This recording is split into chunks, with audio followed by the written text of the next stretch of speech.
Vamos a continuar con el tema del reino de Dios. Hemos estado viendo ya, esta es la tercera plática sobre el reino de Dios. Y hoy vamos a ver el tema un reino eterno. Un reino eterno. El reino de los cielos es un reino eterno, está por demás decirlo, pero hay que comenzar diciéndolo.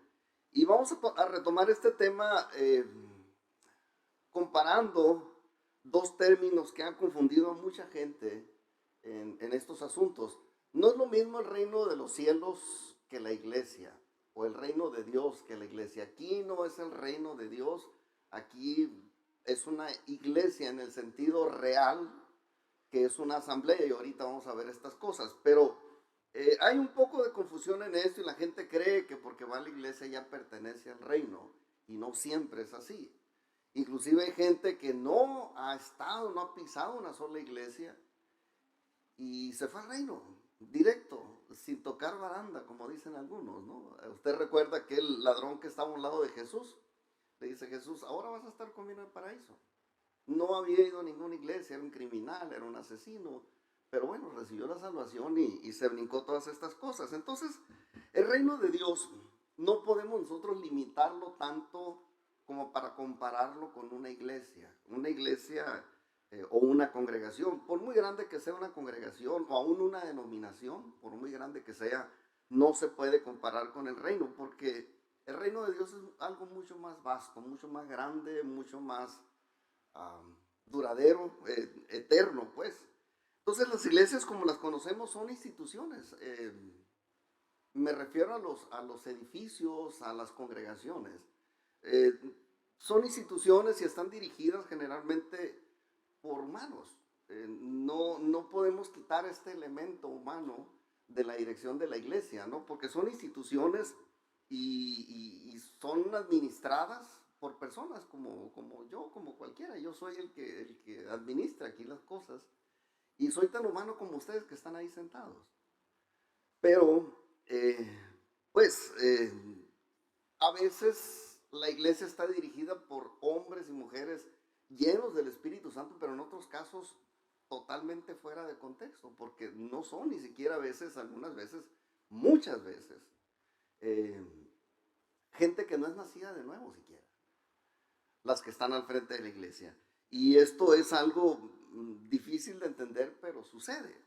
Sucede en grandes y en grandes denominaciones. Hay gente que no ha nacido de nuevo y ni modo, ¿no? Entonces aquí me estoy refiriendo yo aquí a la iglesia como cuerpo de Cristo, es otra cosa. Pero la iglesia como instituciones son asociaciones, son organizaciones nada más. Y las iglesias tienen en este caso, la misma fecha de caducidad que el mundo. El mundo se va a acabar. En algún momento se va a acabar este mundo. Y la iglesia, es más, la iglesia antes que termine el mundo probablemente dejen de existir las iglesias como las conocemos. Y esto lo digo porque los que estuvieron en la clase de Patti de Apocalipsis, la bestia, el anticristo, hace bien su trabajo, va a acabar con todas las iglesias. O sea, él va a creerse Dios, él va a hacer todo lo que tenga que hacer para sentirse Dios y que se le adore a él.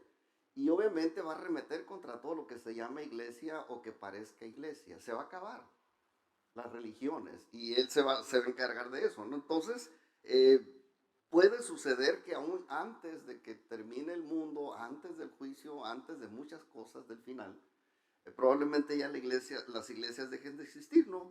Así como las conocemos, pues van a dejar de existir, porque son instituciones que tienen la comisión de anunciar el reino eterno, pero no son el reino eterno, o no somos el reino eterno, somos representantes de Dios de alguna manera, lo veíamos la vez pasada, somos embajadores de Cristo y anunciamos y representamos a Dios, pero no somos nosotros de ninguna manera directores del reino de Dios.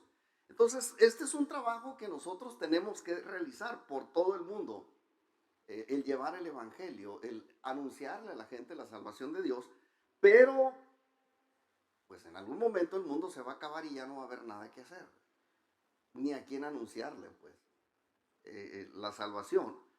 Pero por el otro lado, el reino de Dios es algo celestial y es eterno. no tiene mucho que ver en ese sentido. La iglesia no es eterna, el reino de Dios sí es eterno. Y el reino de Dios tiene un rey. Y ese rey es Dios, obviamente. Pero Dios no tiene un trono en esta tierra, pues.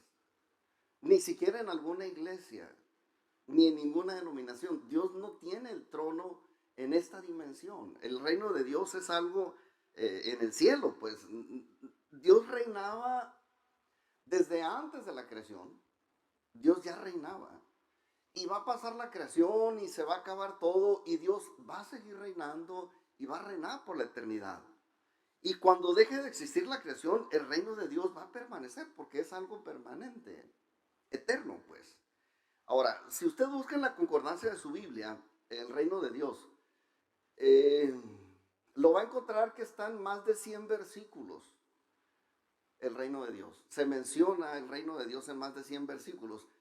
A diferencia de la iglesia que se menciona en la Biblia solamente 2 veces en el contexto del Nuevo Testamento, que es donde apareció la iglesia, donde se fundó la iglesia. A partir del Nuevo Testamento la iglesia existe, fue instituida por Dios. Jesús levantó la iglesia y él estableció las bases para la iglesia y todo esto. Pero iglesia es un término que se usa solamente 2 veces en todo el Nuevo Testamento, mientras que reino de los cielos o reino de Dios más de 100 veces, si usted lo busca en su concordancia, o si tiene en su teléfono un buscador de palabras, ahí lo va a encontrar que más de 100 veces aparece esto. Pero Jesús se refirió a la palabra iglesia solamente en 2 ocasiones, y en esas 2 ocasiones mencionó 3 veces la palabra iglesia, solamente 3 veces en todo el Nuevo Testamento. Entonces vamos a estar leyendo el texto y el contexto de estas únicas 2 referencias que Jesús hizo respecto a la iglesia. Y vamos primero a Mateo 16, versículos 13 al 20. Es un pasaje que la Biblia Reina Valera, revisión 60, lo titula La confesión de Pedro. Pedro tuvo una revelación de parte de Dios, del Espíritu Santo, y la soltó, como era costumbre en Pedro, hablar rápido, muy rápido, sin pensar mucho. La recibió y así como la recibió no la calentó nada y la soltó, ¿no? Vamos a leer ese pasaje. Dice, viniendo Jesús a la región de Cesarea de Filipo, preguntó a sus discípulos diciendo, ¿quién dicen los hombres que es el Hijo del Hombre? Ellos dijeron, unos Juan el Bautista, otros Elías y otros Jeremías o alguno de los profetas. Él les dijo, ¿y vosotros quién decís que soy yo? Respondiendo Simón Pedro dijo, tú eres el Cristo, el Hijo del Dios viviente. Entonces le respondió Jesús, bienaventurado eres Simón, hijo de Jonás, porque no te lo reveló carne ni sangre, sino mi Padre que está en los cielos. Y yo también te digo que tú eres Pedro, y sobre esta roca edificaré mi iglesia, y las puertas del Hades no prevalecerán contra ella. Y a ti te daré las llaves del reino de los cielos, y todo lo que atares en la tierra será atado en los cielos, y todo lo que desatares en la tierra será desatado en los cielos. Entonces mandó a sus discípulos que a nadie dijesen que él era Jesús el Cristo. Este es el pasaje donde Jesús menciona la iglesia. Y al mencionar aquí la iglesia, dice, yo voy a edificar la iglesia sobre el fundamento de que una persona pueda entender y pueda reconocer que yo soy el Cristo, el Hijo del Dios viviente, que vine con una misión específica para salvar a la humanidad, ¿no? Entonces, cuando Jesús dice aquí mi iglesia, obviamente se estaba refiriendo al cuerpo de Cristo como iglesia, o a la iglesia como cuerpo de Cristo, más bien al revés, ¿no? Porque no estaba hablando de una institución, no estaba hablando de un edificio, no estaba hablando de un local, no estaba hablando de una organización como la conocemos ahorita. Estaba hablando de la iglesia como cuerpo de Cristo, como el grupo de personas salvas que aún estamos sobre la tierra. Y que obviamente al final pues vamos a ir a morar a la eternidad con Dios. Pero no era esta una referencia a una institución, sino a su cuerpo, ¿no? Al cuerpo de Cristo, a la iglesia, que somos todos los que hemos recibido la salvación y que de alguna manera participamos y colaboramos en su reino. Ahora, Estos versículos han generado muchas interpretaciones equivocadas. Entre otras que Pedro tiene las llaves del cielo, ¿no? Ya ve que usted va a ver en muchas partes, aún en los chistes, ¿no? Siempre aparece Pedro en las caricaturas, San Pedro con un montón de llaves, ¿no? Aquí está, y como, así como haciendo notar que Pedro es el que tiene las llaves del cielo, pues, y que él decide quién entra y quién no entra al cielo, y no es eso, ¿no? Otros se atreven a decir que Pedro fue el fundador de la iglesia, y no, el fundador de la iglesia fue Jesús. Algunos más atrevidos todavía estuvimos nosotros en el Vaticano hace, pues a lo mejor un año por ahí, de pasada, no fuimos a adorar ni fuimos a buscar nada, simplemente de esas visitas turísticas. Y cada vez que usted hace ese recorrido por dentro del Museo del Vaticano, le van a decir, aquí está, esta estatua es representativa de Pedro, porque Pedro fue el primer papa de la Iglesia Católica. Ah, caray, eso no está en la Biblia. Pero bueno, a veces se adjudica hasta eso, pues se dice que él fue el primer líder de la denominación católica. No lo dice la Biblia, pero esto y muchos disparates más se han sacado de estos versículos fuera de contexto. Entonces, para aclarar un poco, quiero aclarar un poquito esto. Cuando Jesús se refería a la roca, la palabra griega que usó es Petra. Y nos vamos a ir un poquito aquí a la terminología bíblica, ¿no? Y cuando se refirió a Pedro, que no era Pedro, no era su nombre Pedro, Pedro era el sobrenombre que Jesús le puso a partir de esa revelación. Pedro se llamaba Simón, hijo de Jonás. Y cuando Jesús se refirió a Pedro, no se refirió a Petra, sino a Petros, y que era pues una cosa diferente, ¿no? Y les explico esa diferencia. Petros y Petra son dos cosas diferentes. Petra es la roca, o era la roca, la piedra sólida sobre la que se ponía el cimiento de un edificio o de una casa. Allá en aquella parte del Medio Oriente, la gente para hacer las casas o los edificios que iban a tener mucho peso porque eran de piedra, se escarbaba hasta encontrar la piedra. Y ya que llegaban a la piedra, sobre esa piedra ya empezaban a apilar el resto de las piedras que iban a sostener el edificio. Y los pilares y todo. Ahí ponían el cimiento pues sobre esa piedra. Y eso era lo que significaba Petra. Mientras que Petros es un fragmento de Petra, o sea, una piedrita que se desprende o que puede desprenderse de la Petra grande, ¿no? O sea, se oye medio raro, pero de la piedra grande, pues, de la piedra del cimiento. Tú eres un fragmento de esa piedra, le dice Jesús a Pedro, ¿no? Y bueno, a Simón. Y le dice, y ahora yo te voy a llamar Pedro. ¿Por qué? Porque para mí eres una piedrita. Por esa revelación que Dios te dio, yo te voy a identificar así. Entonces, a partir de ahí ya la mayoría de los personajes, perdón, de los escritores de la Biblia, ya mencionan a Pedro como Pedro, ya no como Simón. Simón, así se llamaba, ¿no?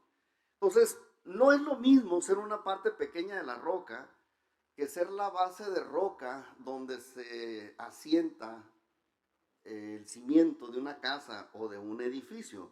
Entonces, cuando Jesús dio una explicación sobre la roca, Jesús se refirió a otra cosa muy diferente a lo que era Pedro. Pedro, de hecho, era un hombre muy inestable, emocionalmente muy inestable. De repente ustedes lo pueden ver a Pedro allá en la cumbre de la emoción y emocionadísimo, y de repente lo ven tirado en el piso, derrumbado, deprimido, triste y desesperado. ¿Por qué? Porque era muy inestable.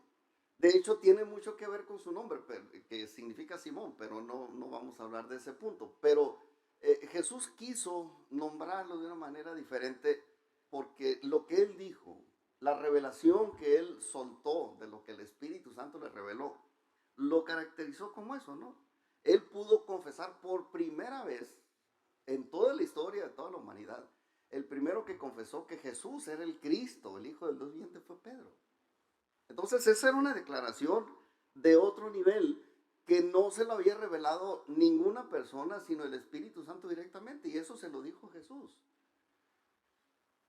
Pedro pocas veces le atinaba a las cosas, como les digo, era muy emocional. y de pronto se equivocaba y cometía errores bien gachos. Pero en esta ocasión, Pedro se lució, ¿no? Cuando dice, no, tú eres el Cristo, el Hijo del Dios viviente. Y cuando Jesús le dice, tienes toda la razón. Yo me imagino que Pedro se sintió muy acá, ¿no? Pero eso te lo reveló el Espíritu Santo, pues, o sea, no te vuelves.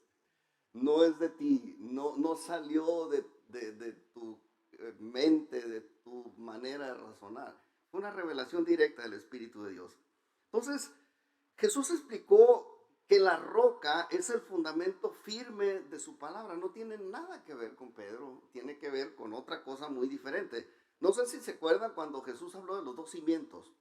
Hay una historia en la Biblia en la que Jesús habla de los dos cimientos y usa esta historia para hacer notar que aquel que pone su casa sobre la roca es pues el que va a prevalecer, ¿no? Es el sabio, es el prudente, mientras que el que construye su casa sobre la arena y no sobre la roca, pues es el insensato, ¿no? De hecho, esa lección la comenzó con una frase muy importante y está en Lucas 6, 46 y 47. Dice, ¿por qué me llamáis Señor, Señor, y no hacéis lo que yo digo?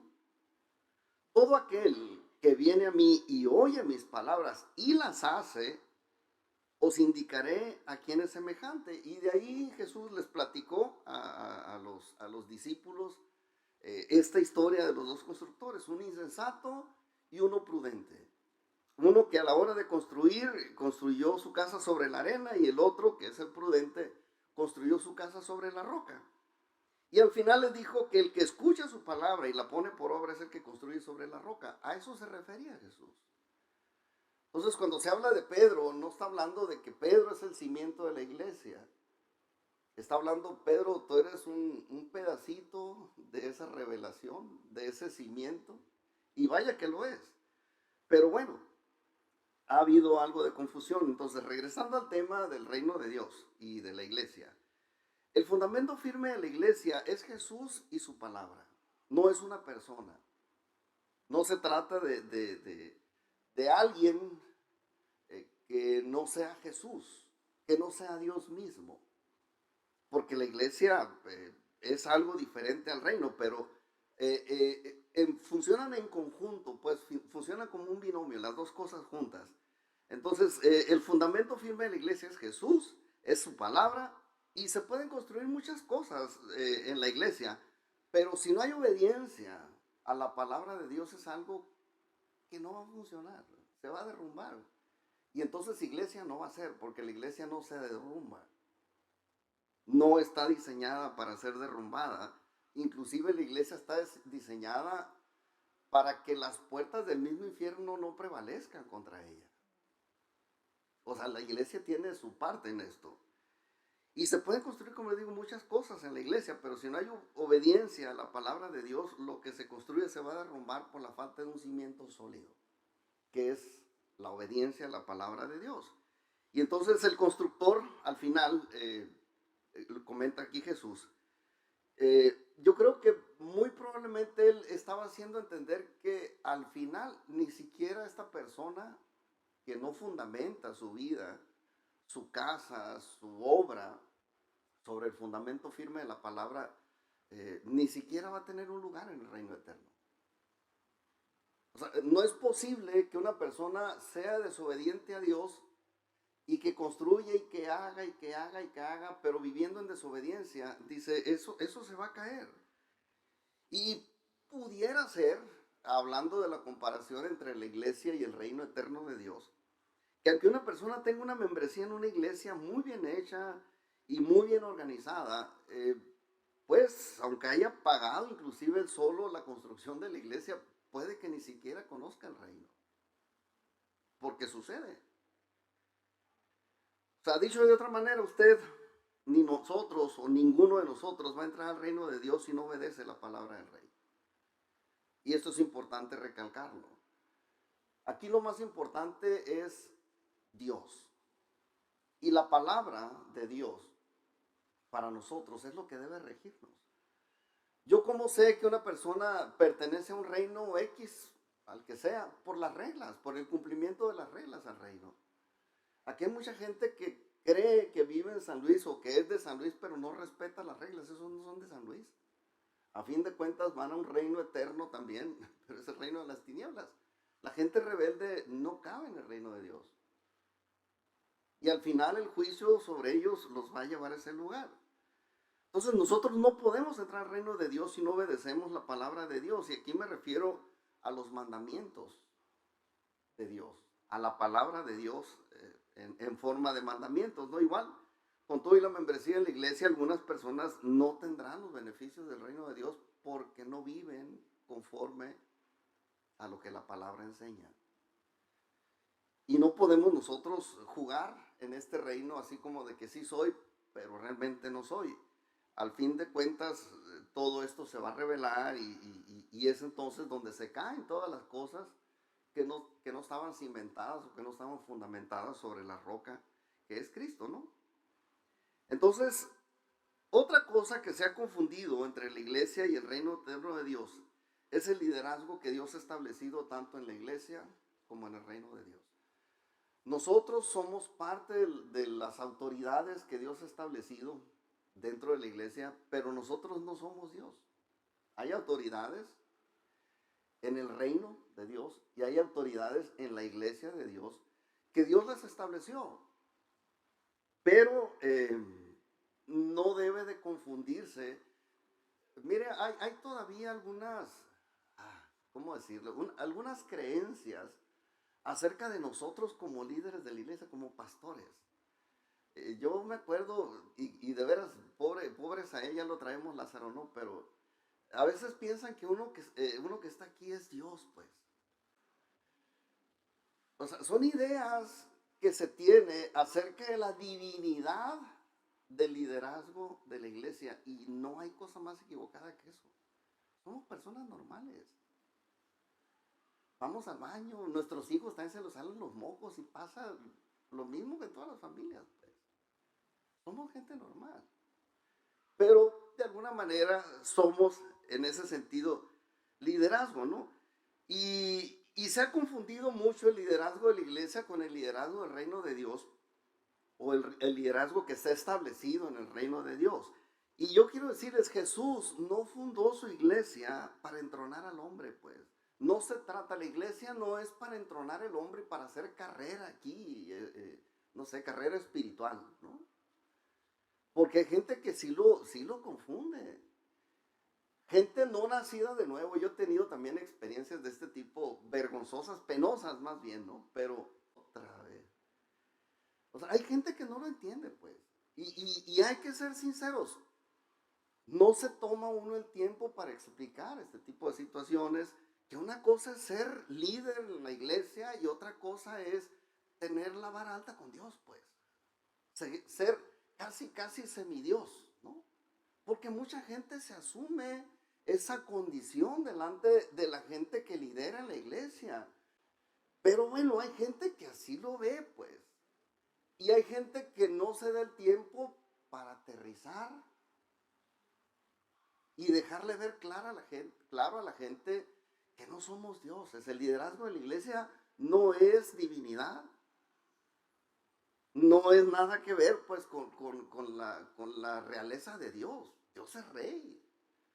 Y es eterno y es perfecto. Uno no. Entonces,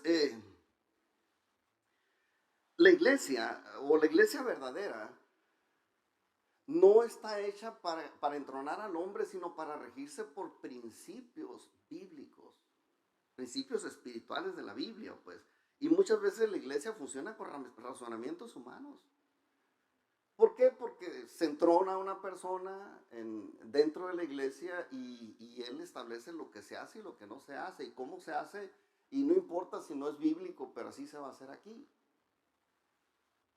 Y a veces la iglesia verdadera funciona, pero funciona bajo principios bíblicos. Debe de funcionar bajo principios bíblicos, porque el líder espiritual de la iglesia no debe de meter su cuchara en esto, pues. O no debemos nosotros meter de nuestra sabiduría, de nuestra inteligencia, de nuestra capacidad de razonar. Yo creo que el líder de la iglesia no debe ser ni siquiera el más listo, pues. ni el más inteligente, debe ser el más obediente y el más fiel a Dios. Eso sí. Porque mire, a uno le va bien, no porque sea listo, no porque sea muy inteligente. Nos va bien porque le hacemos caso a Dios. Usted hágale caso a Dios, viva conforme a la palabra y yo le puedo firmar el documento que usted quiere, que le va a ir muy, muy, muy bien. No es que uno sea listo, es que uno es obediente. Y yo he aprendido esto de la obediencia, lo he aprendido en casi 40 años de cristianismo que tengo. He aprendido a obedecer a Dios porque me va bien. Porque las veces que se me han subido los flores y que me hago el desobediente, me va mal. Es tan sencillo como eso. Y a veces algunos líderes quieren traer mucho de su razonamiento, de su manera de pensar, de sus ideas adentro de la iglesia. Y eso no funciona, pues. La iglesia debe estar dirigida por gente fiel, conocedor de la palabra, por supuesto, pero obediente a los mandamientos de Dios, que pueda reconocer que Dios es el personaje central del reino eterno de Dios. Dios es el personaje central, no es el hombre, porque el hombre no ocupa el lugar central en el reino de Dios. Hay una corriente religiosa que entrona al hombre y que siente la gente que participa ese tipo de religiones, que el personaje central de la religión es uno. Porque vas a la iglesia y te dicen, mira, Dios te trajo porque te va a prosperar, te va a sanar, te va a salvar y te va a dar mucho dinero y te va a dar muchas bendiciones. Espérame, a lo mejor sí, pero no se trata de eso el cristianismo. El cristianismo o el centro del cristianismo es Cristo, no es el ser humano. El Rey eterno es Dios, uno solamente es un representante de Dios aquí. Y lo es mientras obedece, no mientras impone su soberana voluntad. Entonces el hombre no ocupa el lugar central en el reino de Dios. Una de las cosas que más indignas es que la iglesia se maneje sin fundamentos bíblicos, queriéndose entronar la persona que está al frente de la iglesia, ¿no? Y lamentablemente esa es una tendencia de los líderes humanos de las iglesias como institución, como instituciones religiosas. Hay mucho de esto en el cristianismo a nivel mundial. Se maneja así. Inclusive, como les digo, muchos líderes ni siquiera han nacido de nuevo, ¿no? O sea, nunca tuvieron la experiencia de la salvación. Llegaron y nunca dijeron, sí, acepto a Cristo en mi corazón, me arrepiento de todos mis pecados y me comprometo a ya no meterme en broncas. No, o sea, sí llegaron, les siguieron el rollo, siguieron yendo, dejaron tal vez de tomar, de usar droga, pero no hicieron ese cambio en su mente y en su corazón de vivir una vida nueva en Cristo Jesús. Y es algo que pasa, regularmente pasa, ¿no? Entonces, por esas razones que Jesús le dijo a Simón Pedro, y se lo digo así más o menos en lenguaje parafraseado, pues le dice Jesús a Pedro, Pedro, tú eres una piedrita, y sobre la palabra que te reveló el Espíritu Santo, que es la roca, yo edificaré el organismo que me represente sobre la tierra, que es mi iglesia. Ese era el punto a tratar aquí, ¿no? Entonces el liderazgo de la iglesia se puede corromper, nos podemos corromper, pero el liderazgo del reino de Dios jamás se va a corromper porque Dios es santo, Dios es perfecto y Él es el rey. Y si hay alguna rebelión en contra del rey, que es Dios, Dios rápidamente resuelve. Usted conoce la rebelión que hubo en el cielo. Había un líder ahí de alabanza y de todo esto que era el más guapo, el más bello de todos los querubines que Dios tenía ahí, que había hecho Dios para ministrar ahí, en la presencia de él. Y él se sintió tan bien, tan guapo, tan perfecto, que se le quiso poner a brinco a Dios. Quiso competir con Dios. Y dijo, no, yo soy el que merecería estar en ese trono. Y Dios rápidamente resolvió, le dijo, te me vas, vámonos. Y convenció toda una tercera parte de ángeles. Usted lee esa historia en Ezequiel. O sea, así sucedió con el diablo. O sea, Dios no admite imperfecciones dentro de su reino. No las admite. En la iglesia sí se admiten y se admiten muchas. El simple hecho de que estemos aquí siendo imperfectos es una muestra de eso. Todos los que estamos aquí somos imperfectos. No hay uno solo bueno, dijo uno de los profetas, ¿no? Bueno, entonces el liderazgo de la iglesia se puede corromper, pero en el reino de Dios no hay corrupción, no se va a corromper nunca, porque el reino de Dios no está liderado por hombres, sino está liderado por Dios mismo. Y Dios, insisto, es perfecto. Ahora, vamos a leer la otra referencia bíblica de Jesús a la palabra iglesia. Sí, vamos entendiendo la diferencia entre reino de Dios e iglesia, ¿va? Son dos cosas diferentes. Ahora, vamos a leer la otra referencia bíblica de Jesús a la palabra iglesia. Esta está en Mateo 18, versículos 15 al 20. Aquí menciona dos veces la palabra iglesia, pero es una sola referencia, ¿no? Dice, por tanto, estaba hablando aquí Jesús de aquel que peca contra uno. Y estaba hablándole a discípulos, personas que eran seguidores de Jesús. Todos estos eran seguidores de Jesús a los que Jesús le hablaba. Y está hablando de que si había pecado, si había una ofensa contra ti, dice, esto se tiene que tratar así. Y le dice, por tanto, si tu hermano peca contra ti, ve y repréndele estando tú y él solo. Así. Solos van a ir a platicar. Vamos a suponer que Nabor me levanta una calumnia. ¿Qué es lo que yo tengo que hacer? Dice Jesús, ve y habla solo con él y repréndelo, tú y él solos. Yo tengo que ir, Nabor, levantaste una calumnia contra mí, ¿qué onda? Ya él sabrá, no, pues perdóname, discúlpame, ok, vamos a la que sigue, ¿no? Y entonces dice, si te oyere, has ganado a tu hermano. Perfecto, Nabor, te gané, ¿no? Te reivindiqué en el reino de los cielos y dentro de la iglesia. Versículo 16 dice, mas si no te oyere, toma aún contigo a uno o dos, para que en boca de dos o tres testigos conste toda palabra. Pues resulta que ya le dije a Nabor, y Nabor no me hizo caso, y siguió hablando mal de mí, pestes, inventando cosas contra mí. Entonces yo tengo que hacer algo más y decirle, Jesse, acompáñame, Fernando, acompáñame, vamos a hablar con Nabor, ¿no? A ver, Nabor, ¿por qué lo volviste a hacer, Nabor? ¿Qué onda? ¿No se suponía que estabas arrepentido? No, pues que sí, pero que... Ok, entonces que... No, pues sí, de veras, ahora sí ya, perdóname. Arreglado, asunto arreglado, está bien, pero ya hay dos testigos de que se te corrigió la primera vez y que se te corrigió la segunda vez. Vamos a lo que sigue. Dice, si no los oyere a ellos, o sea, si después de esa visitadita que le dimos Jesse, Fernando y yo, Nabor sigue con la misma idea de tirarme pedradas a mí, dice, si no los oyere a ellos, dile a la iglesia. Y ahí vuelve a mencionar a la iglesia. La segunda vez que la menciona y la tercera dice, y si no oyere a la iglesia, tenle por gentil y publicano. O sea, ya. Ya fue uno, ya fueron dos, fueron tres. Pues ya que lo sepa toda la iglesia. Y entonces mi deber y mi responsabilidad es pararme aquí enfrente y decirle, ¿saben qué?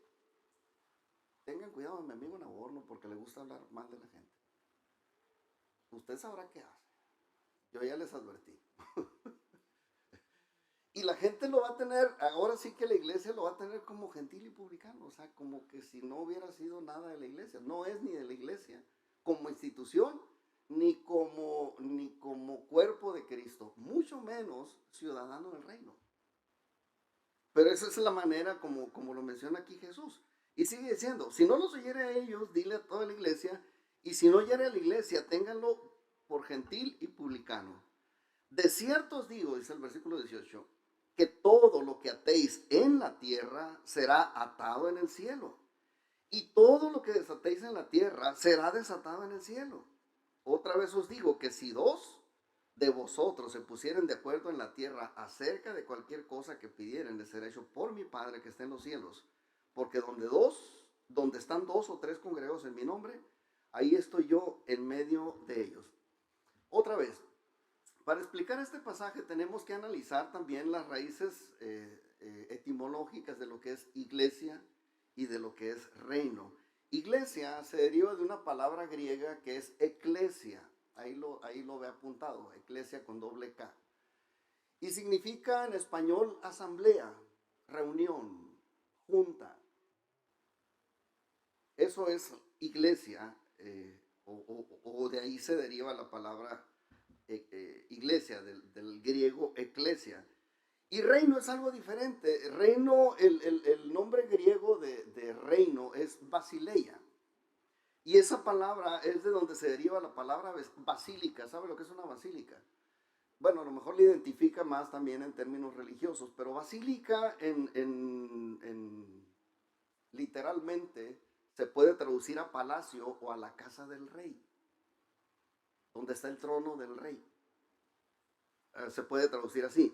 Entonces el concepto espiritual del reino de Dios el reino de Dios es la esfera del gobierno de Dios. Y es algo que abarca el universo en su plenitud, completo. Dios es el rey en todo el mundo. Eso no quiere decir que todos le obedecemos al rey, pero es el rey.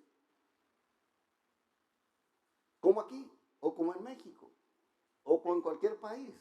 Yo pertenezco a México, soy mexicano, orgullosamente empalmense, la capital del mundo.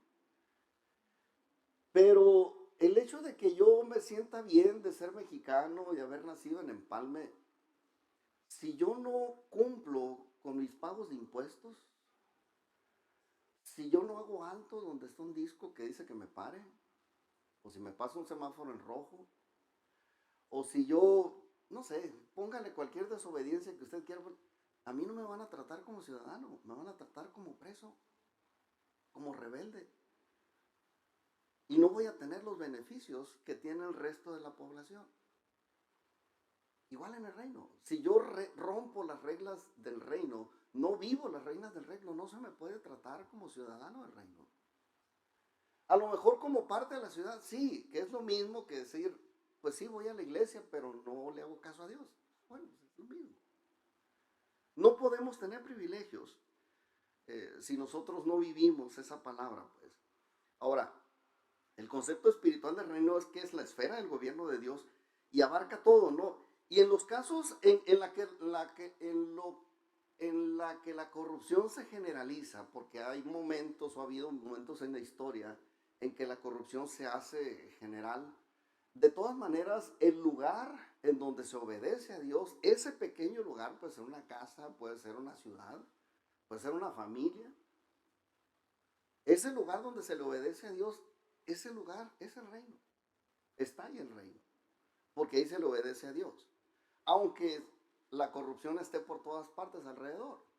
Hubo un momento en la historia también bíblica del diluvio. ¿Usted recuerda? Cuando todo se corrompió. Todo se corrompió. Y Dios dijo, bueno, ¿y el reino dónde quedó? Dice, pues nada más ve uno justo aquí. Y ese justo era Noé. Y Dios dijo, bueno, con este vamos a trabajar. Porque ni sus hijos estaban bien. No andaban así del todo bien.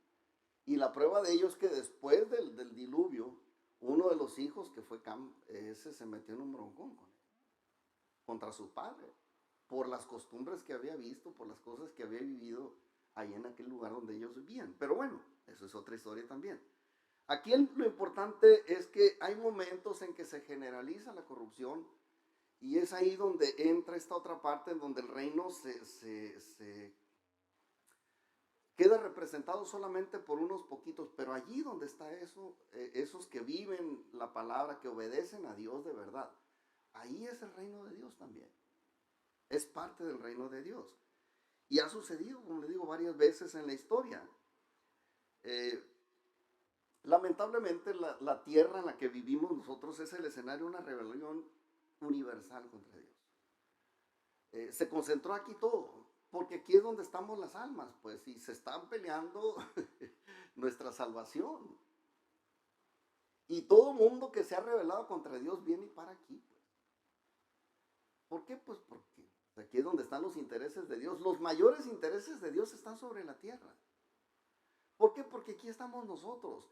Y porque Dios quiere tener comunión con nosotros. Para eso nos creó. Y los enemigos de Dios, los que se han rebelado contra Dios, aquí vienen a parar para hacernos la vida de cuadritos y arrebatarle a Dios aquello que Él creó para su gloria, que somos nosotros. Entonces la tierra es ese escenario, pues, donde se manifiesta la rebelión universal contra Dios y aquí mero, ¿no? Y en ese sentido, la esfera donde Dios gobierna puede tener muchas asambleas y no todas en orden o en el orden correcto o en obediencia a Dios. Y estoy hablando aquí que puede haber muchas asambleas o muchas eclesias, si entiendes esa palabra, iglesias, aunque no todas sean iglesias aprobadas por el rey, existen. O sea, hay asambleas plantadas sobre la roca y asambleas plantadas sobre la arena, definitivamente las hay. No juzgue, simple y sencillamente sepa que hay iglesias que funcionan con principios bíblicos, que se obedecen dentro de la iglesia, y hay iglesias que funcionan sin principios bíblicos, que no tienen fundamento sobre la roca. Entonces, en ese sentido, no todas las asambleas, no todas las iglesias van a ser aprobadas por el rey. Y por eso es que Jesús, las dos veces que habló de la iglesia, en el primer pasaje que leíamos y en este otro, habló también de su autoridad delegada, diciendo, ¿sabes qué?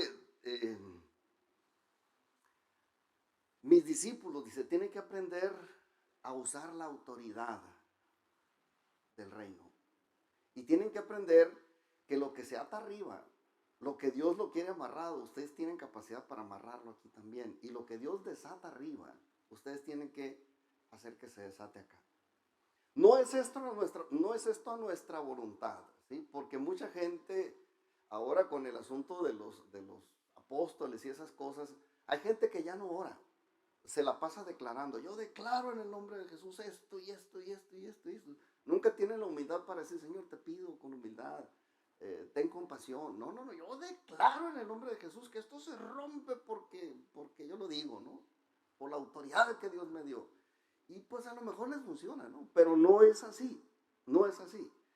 Cuando se habla de autoridad, se habla de que en algún momento Dios ya lo declaró en el cielo y nosotros tenemos que tomar esa misma autoridad y declararlo aquí sobre la tierra. Lo dice la oración del Padre Nuestro, ¿sí se acuerda de esa oración, verdad?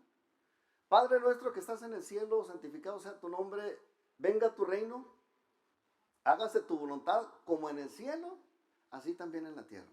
No es como en la tierra, así también en el cielo. Es al revés, como en el cielo, así también en la tierra. Es en ese sentido que se ata y se desata. Lo que se está desatando en el cielo uno lo puede percibir en el espíritu y aplicarlo aquí también a la tierra. Entonces, las dos veces que Jesús habló de la iglesia, habló de atar y desatar en el cielo y en la tierra, y eso en términos rabínicos le vamos a poner, significa hacer valer la autoridad del rey, en donde uno está representando ese reino. Y se trata de permitir o no permitir que se haga en la tierra según el mandamiento de Dios. Nosotros como parte de la iglesia tenemos que aprender a ejercer esa autoridad espiritual. De que lo que no es de Dios no se practique en mi entorno, es mi responsabilidad. Usted como colaborador del reino de Dios debe ser instruido para ejercer dominio sobre las cosas en el sentido espiritual que Dios lo manifiesta. Por ejemplo, si usted tiene su casa y usted es el líder de su casa y usted quiere que el reino de Dios se establezca en su casa, y la Biblia dice que, no sé, cualquier pecado, díganme un pecado, mentira. Si usted en su casa permite la mentira, es su responsabilidad como autoridad acarrear con esa bronca. Si yo soy el responsable delante de Dios y quiero que el reino de Dios se establezca en mi casa, no debo permitir que nadie suelte mentiras. igual adulterio, igual borracheras, igual lo que usted quiera. Uno como autoridad de Dios, o recibiendo la autoridad delegada de Dios, uno debe establecer el reino y decir, ¿sabes qué? Aquí no se hace esto. Y se acabó. ¿Por qué? Me dijo, la puerta está muy grande, vete y allá afuera, ¿no? Y cuando vengas mal, aquí vamos a estar esperando, pero estas son las reglas. Aquí hay reglas de reino. No, no soy religioso. Quiero que el reino de Dios se establezca en mi casa y quiero que el reino de Dios bendiga mi casa porque es promesa de Dios. No es que me esté poniendo así en plan simplón, no sangrón, de decir, no, no, no, aquí no. No, no, no, es que hay bendición de parte de Dios cuando se establece el reino. Todos los ciudadanos del reino de Dios les va muy bien. Hay países, hay reinos en el mundo ahorita todavía, donde a sus ciudadanos les va muy bien. Estaba leyendo de Islandia, por ejemplo. Islandia es una nación. Los ciudadanos no pagan hospital, no pagan pasaje, no pagan luz, ni pagan agua. Son privilegios del reino. ¿Por qué? Pues porque no sé si se administra muy bien o tienen muchos recursos. No me pregunte cómo, pero ahí no se paga nada de eso. Y aquí no solamente te cobran la luz, todavía te cobran un impuesto por la luz. No solamente pagas el agua, pagas un impuesto por pagar el agua. Y si trabajas, tienes que pagar un impuesto, el ISR, por trabajar. Y de cada peso que tú ganas, casi 3 pesos o 4 se van en puros impuestos. Y uno tiene que vivir con el 60% de lo que gana. Son privilegios del reino. Y digo privilegios del reino de México, ¿no? Porque hay otras naciones donde te lo quitan todo, ¿no? Donde no eres dueño ni siquiera de tu propia casa, ¿no? Pero en el reino de Dios se tiene este privilegio de la bendición de Dios. Y uno sabe si desea o no desea que el reino de Dios se establezca en su casa. Bueno, yo quiero que el reino de Dios esté en mi casa por los beneficios que me aportan. Que si busco yo primeramente el reino de Dios y su justicia, nada me va a faltar. O nada me ha faltado desde que yo busco el reino de Dios y su justicia. Y me atrevo a decir, y nada me faltará mientras yo busque el reino de Dios y su justicia. Porque es un beneficio del reino para mí. Por eso decía que el reino de Dios también es el área donde se reconoce pues su gobierno y donde se ejecutan sus órdenes.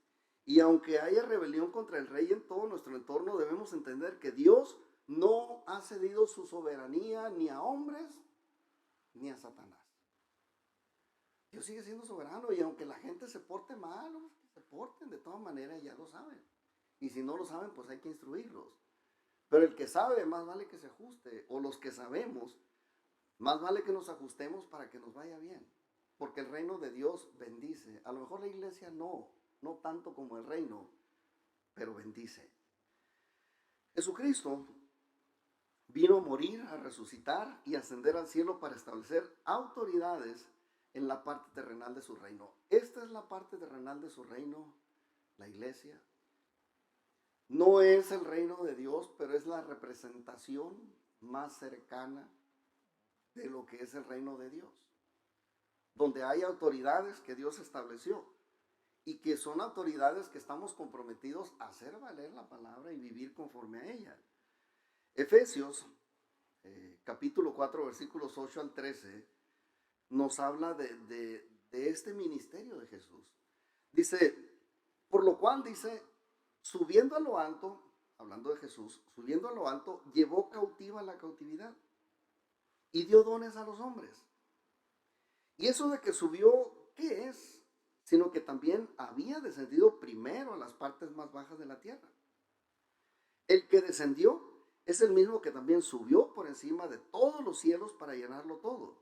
Y él mismo, y hablando de Jesús, él mismo constituyó a unos apóstoles, a otros profetas, a otros evangelistas, a otros pastores y maestros, a fin de perfeccionar a los santos para la obra del ministerio, para la edificación del cuerpo de Cristo, hasta que todos lleguemos a la unidad de la fe y del conocimiento del Hijo de Dios, a un varón perfecto, a la medida de la estatura de la plenitud de Cristo.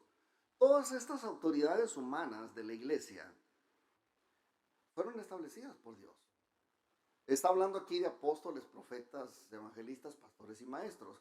Todos son autoridades que Dios puso en la iglesia para capacitar a los santos en su función de santos. Enseñar las reglas de santidad o la palabra de Dios a la generación que nos toca dirigir. Pero todo este equipo de personas, que son 5 ministerios fundamentales aquí, tienen que ejercer su ministerio mediante los dones espirituales, y los dones espirituales son regalos de Dios. O sea, no es que yo pueda comprar los dones espirituales. ¿Se acuerda de Simón el mago? Era un loco que andaba por ahí queriendo darle dinero a Pedro para que pues, impusiera manos y dice: yo quiero tener ese poder y te doy una feria, ¿no? Y Pedro casi le agarra cachetadas ahí, le dice que dinero perezca contigo, tarado. Le dijo: no ves que eso es algo sagrado. Bueno, no le dijo así, va, pero... ¿Por qué? Pues porque esto no se compra, pues no se vende, no está en venta. Dios da los dones espirituales, los regala, y no se recibe ni siquiera tomando cursos, ¿no? Porque hay veces que también dentro de la iglesia hay cursos que se imparten supuestamente para entrenarte en un don. Mira, si tienes el don, te va a servir. Si no tienes el don, o sea, no es que yo quiera y que yo voy a dar una feria o yo voy a estudiar para ejercer este don. Es Dios el que lo da. Y si Dios no lo da, búscale por otro lado. Hay gente que nos ha dicho: pastor, yo quiero cantar en el coro, ¿no? A ver, le vamos a hacer una audición. Y luego que lo escucho cantar, y digo: no, vete a dar clases mejor. O quiero tocar, a ver, ¿qué sabes tocar? No, pues no sé nada, pero quiero aprender. Bueno, primero aprende, pues. O sea, el don primero. Si no tienes el don, búscale por otra parte. Digo, ¿quieres ejercer un ministerio? Tienes que fundamentar el ministerio en base al don que Dios te dio. No es al revés. No es que yo quiero ser doctor en teología porque ganan muy bien. O sea, no es que yo quiero ser el pastor porque tienen mucho honor y les va muy... No, no es eso. Es el llamado de Dios y el regalo que nos da para ministrar con Él. Entonces Dios reparte los dones espirituales en su iglesia según Él lo quiere y según Él lo necesita. Pues porque hablando de los dones espirituales, Pablo escribió esto que está en 1 Corintios 12:11. Ahí lo tiene. Pero todas estas cosas las hace uno y el mismo Espíritu, repartiendo a cada uno en particular como Él quiere. Dios reparte los dones como Él quiere. Tal vez nos deja por ahí ver el apóstol Pablo, no traigo aquí la escritura, pero nos deja ver, creo que es Corintios 12, 1 Corintios 12, que hay muchos dones y que nosotros podemos aspirar a esos dones, pedirlos pues, y a lo mejor Dios sí nos lo da pues, si lo ve Dios necesario, pues nos lo va a dar. Anhelad, dice, los dones espirituales, los mejores dones espirituales. O sea, sí se vale pues anhelarlos, pedirlos, pero de Dios depende, no depende de uno, ni un curso, ni un dinero que tú tengas que pagar para tenerlo. Entonces, pertenecer al reino de Dios, al reino eterno de Dios, nos garantiza la ciudadanía celestial en el reino de Dios, en el reino eterno de Dios. Si yo voy a la iglesia, no necesariamente voy a ir a la eternidad con Dios. Si yo voy a la iglesia y no vivo bajo las reglas del rey, yo no voy a ir al reino. No puedo. Entonces, pertenecer al reino sí nos garantiza la ciudadanía, pero pertenecer a la iglesia no nos garantiza la entrada al reino, porque la iglesia da membresías. Nosotros no damos membresías, no se preocupe. Miembros somos los que estamos inscritos en el libro de la vida. Eso sí, yo le llamo membresía, pero no es un libro que usted tenga acceso pues para verlo. Pero la iglesia da membresías. Muchas iglesias dan membresía. Y los cuentan hasta con cierto orgullo, ¿no? Porque miren, usted no está para saberlo ni yo para contarlo, pero a veces entre los pastores, no sé, como que hay una especie de competencia, ¿no? Cuando yo conozco un pastor nuevo, de esos que recién se empiezan a juntar con el resto de los pastores. La primera pregunta, ¿cuál cree que es? ¿Cuántos miembros tiene, brother? Y le digo yo, ninguno. Pues entonces, ¿qué iglesia tienes? Es que yo no tengo membresía. ¿Cuántas sillas tienes? Eh, Puestas ahorita como 300. Oh, pues tienes un dineral de gente, brother. No, no se llena, ni la mitad. Entonces, ¿cómo manejas? Así se maneja. Principios bíblicos. Es esto. No hay en todo el contexto bíblico una iglesia que contara a sus miembros y que estuvieran inscritos. Escribían por ahí y esa vez se convirtieron casi 3,000 gentes ahí. No dice que se empezaron a congregar ahí. O sea, son conceptos que se manejan en la iglesia, que son asuntos de la iglesia, pero no asuntos del reino. Pertenecer al reino es otro asunto. Aquí las cosas son diferentes. Y sí, hay una iglesia a la que nosotros debemos asistir con regularidad para aprender. Aprender cómo se ejercen los dones espirituales en amor. Porque eso es muy importante, dice el apóstol Pablo, 1 Corintios también. Que usted puede tener los mejores dones y puede hablar en lenguas y puede entregar su cuerpo para ser quemado si le da su regalada gana. Pero dice, pero si no tienes amor, de nada te sirve. Uno tiene que venir a la iglesia, a la asamblea, para aprender esas cosas. Y para aprender cómo se administran las virtudes espirituales que bendicen a la comunidad en donde uno vive. No puede existir una iglesia bíblica sin que haya bendición alrededor. O sea, o algo no está haciendo bien si no hay bendición alrededor o para la ciudad. Pero tiene que haberla, pues. Si usted lee el libro de los Hechos, se va a dar cuenta de que cuando llegaban los cristianos, cuando llegaba el primer cristiano diciendo que él era cristiano, la gente se ponía a temblar, las autoridades se ponían a temblar. Las autoridades religiosas y las autoridades políticas, porque decían, ya llegaron estos. ¿Quiénes son esos? Pues esos que trastornan las ciudades. Eso es lo que hacía el cristianismo al principio. ¿Qué hace ahora el cristianismo? Pues no mucho, no mucho de eso. No trastornamos las ciudades, pero la responsabilidad que tenemos como iglesia es trastornar la ciudad. Cambiar el ambiente espiritual de la ciudad. Tiene que bajar la corrupción. Tiene que crecer la bendición en todos los sentidos y en todos los aspectos. Pero bueno, esto es responsabilidad de nosotros que somos parte del reino de Dios y que dirigimos la iglesia bajo principios bíblicos.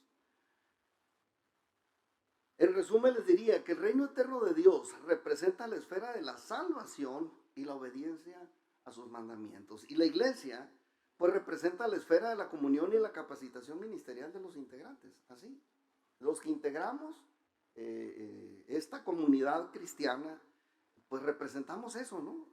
La iglesia. Que insisto, no tiene que haber una membresía de por medio. No tienes que estar registrado en nuestros libros para que tú seas parte de una iglesia. ¿Cuántos colaboradores están aquí? Levanten su mano todos los colaboradores. ¿Cuántos tienen un papelito firmado por mí de que son ustedes miembros de aquí?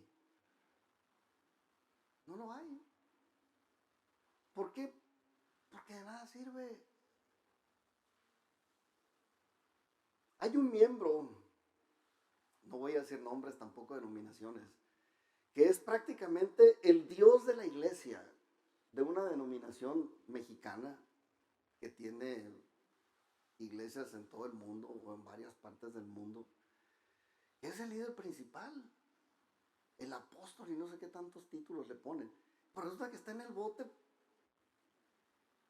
por pederasta. Será el director de la iglesia, será el miembro principal de la iglesia, pero si está viviendo en pecado, no tiene nada que ver Dios con él, ni él con el reino de Dios. Así de sencillo. La iglesia puede tener eso y puede tener peores cosas, pero el reino de Dios no admite esas cosas, no entra dentro del reino de Dios esas dos cosas. Pero tanto el reino eterno de Dios como la iglesia, como cuerpo de Cristo, son dos conceptos inseparables. Tienen que funcionar las dos cosas juntas. Si usted pertenece al reino de Dios, usted se tiene que congregar para buscar la manera de aprender a ministrar con los dones espirituales y con amor. Servir con amor. Es la responsabilidad que tiene la iglesia de enseñar a su comunidad. Pero, insisto, sin necesidad de que tenga membresía, ¿no? Y estos dos conceptos que se juntan, la iglesia y el reino de Dios, pues tienen un propósito en común, que es acercarnos a Dios, al Rey eterno, o al reino eterno de Dios, para que me la entiendan más facilita todavía. Y en este binomio ya no caben las iglesias como entidades así religiosas, pues porque la religión es asunto aparte. Religiones hay muchas y todas le van a garantizar y le van a afirmar, si usted lo quiere, de que ahí sí van a ser salvos. Mentira. ¿Quién dijo que la religión salva? El Salvador es Jesús y no tiene nada que ver con religión. Si alguien se peleó con los religiosos fue Jesús. Tenían pleito casado con él. Porque no checaban sus ideas. O sea, ¿cómo vienes con esta idea tú? Pues es que así lo oí de mi padre. Y así lo estoy platicando. Y tú eres hijo del diablo. Pues, digan lo que quieran, ¿no? Vean mis obras. Es muy diferente. Entonces Jesucristo vino a rescatar gente dispuesta a liberarse de la esclavitud diabólica. Y lo hizo para que pues aprendamos nosotros a someternos, ¿no? A la autoridad de Dios, a las reglas que Dios ha establecido. Gente dispuesta a aprender a vivir bajo los principios universales de la justicia de Dios. Eso es lo que vino a buscar Jesús. No gente que ya estuviera viviendo, según él o según ellos, estas cosas, sino gente que estuviera dispuesto a vivir, a comenzar una vida nueva, bajo nuevas reglas, bajo un rey nuevo, bajo una ciudadanía celestial, por encima de todas las demás ciudadanías. Entonces Dios quiere establecer su reino en personas que den testimonio de un estilo de vida ejemplar, un estilo de vida que dignifique al ser humano como fue creado y que al mismo tiempo dignifique a su creador como rey. Porque para eso nos creó. Él es reina eternamente, pero dentro de la eternidad hizo un paréntesis para crearnos, hacer la creación. Ya que terminó la creación, dijo: aquí voy a poner a los seres humanos que yo voy a crear, que yo voy a formar, y se van a multiplicar, y ya que se multipliquen muchos, ya voy a tener muchos hombrecitos y mujercitas para tener comunión con ellos y pasar la eternidad bien suave. Ya cuando estemos acá, a nadie le va a doler las rodillas, ni la cabeza. Nadie va a tener que pagar el recibo de la luz. No habrá tristeza, dice Jesús, ni más dolor. Y todo ese asunto que usted ya conoce, ¿no? Pero Dios quiere establecer pues ese reino, su reino en personas como nosotros, que nos reconocemos imperfectos, pero que anhelamos vivir una vida mejor, dispuestos a someternos a las reglas, a las nuevas reglas, ahora en el reino de Dios y no en los reinos humanos, ni aunque esos reinos humanos dirijan la iglesia. Póngase de pie, vamos a orar.